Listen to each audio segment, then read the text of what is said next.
আসসালামু আলাইকুম। কেমন আছেন সবাই? ভালোবাসা, দুঃখ, বেদনার মতো রাগও একটি আবেগ। ছোট কিংবা বড় বিভিন্ন ঘটনায় আমরা রাগ প্রকাশ করি, কিন্তু এই আবেগটি বেশি প্রকাশ পেলে নানান বিপত্তি তৈরি হয়। অনেকেই রেগে গেলে ভাঙচুর করেন, উচ্চস্বরে চিৎকার করেন, এমনকি গায়ে হাতও তুলে ফেলেন। আপনি জানেন কি, অতিরিক্ত রাগের প্রভাব পড়তে পারে ব্যক্তি, সামাজিক এবং পেশাগত জীবনে। দেখা দিতে পারে উচ্চ রক্তচাপ, খিটখিটে মেজাজের মতো সমস্যা। তাই লাগাম টেনে ধরতে হবে এই রাগ নামক আবেগটির।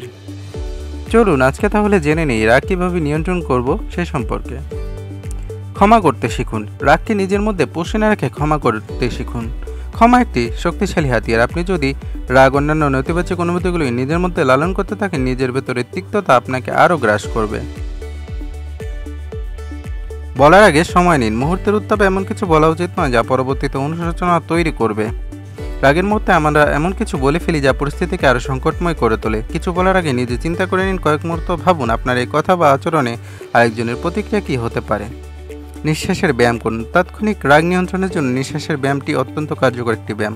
রাগ থেকে মনটা সরিয়ে নিঃশ্বাসের দিকে মনোযোগ দিতে হবে।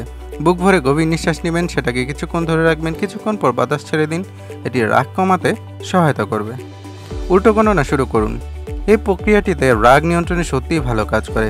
মনে হচ্ছে কোনো ঘটনা আপনি বিরক্ত হচ্ছেন, ভেতরে ভেতরে রেগে যাচ্ছেন, তবে পিছন দিকে 100 গুনতে শুরু করুন। সাময়িকভাবে আপনার মনোযোগকে সরিয়ে দেবে এবং কোনো নেতিবাচক চিন্তা করার আগে বেশ কিছু সময় পাওয়া যাবে রাগকে নিয়ন্ত্রণ করার জন্য। লিখে রাখুন কোন পরিস্থিতিতে আপনি কোন রাগ করছেন বা কেমন প্রতিক্রিয়া জানাচ্ছেন, কিভাবে আপনি অনুভূতিকে প্রকাশ করছেন সেগুলো একটি খাতায় বা নোটপ্যাডে লিখে রাখুন। কিভাবে আপনি আপনার রাগকে নিয়ন্ত্রণ করতে চান সেটিও লিখে ফেলুন এবং বারবার নোটটি পড়ুন। পদ্ধতিতে আপনার অনুভূতিটি প্রকাশ করার সুযোগ দেবে এবং পাশাপাশি নিজের রাগকে নিজেই নিয়ন্ত্রণ করার শক্তি যোগাবে। দ্রুত স্থান ত্যাগ করুন। হঠাৎ বেশি রাগ করে ফেললে সেই সময় ওই স্থান দ্রুত ত্যাগ করার চেষ্টা করতে হবে। যে মানুষটির ওপর আপনার রাগ, তার কাছ থেকে কিছু সময়ের জন্য দূরে থাকলে কিছুক্ষণ পর তার রাগ নিজেই থেকেই কমে আসবে।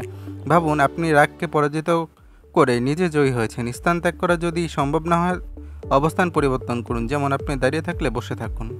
প্রিয় মানুষের সঙ্গে কথা বলুন। যদি রাগ অপ্রকাশিত থেকে যায় তবে প্রিয় মানুষের সঙ্গে কথা বলুন।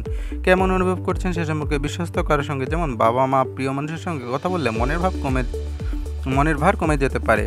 তবে এমন কারো বলা উচিত নয় যা আপনার অনুভূতিকে সম্মান করবেন না। এমন কাউকে যদি খুঁজে না পান তাহলে নিজের সাথেই কথা বলুন।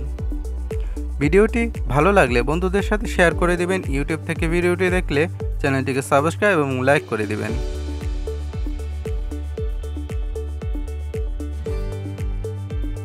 ফেসবুক থেকে ভিডিওটি দেখে থাকলে পেজটিকে লাইক এবং ফলো করে পাশেই থাকবেন। ধন্যবাদ।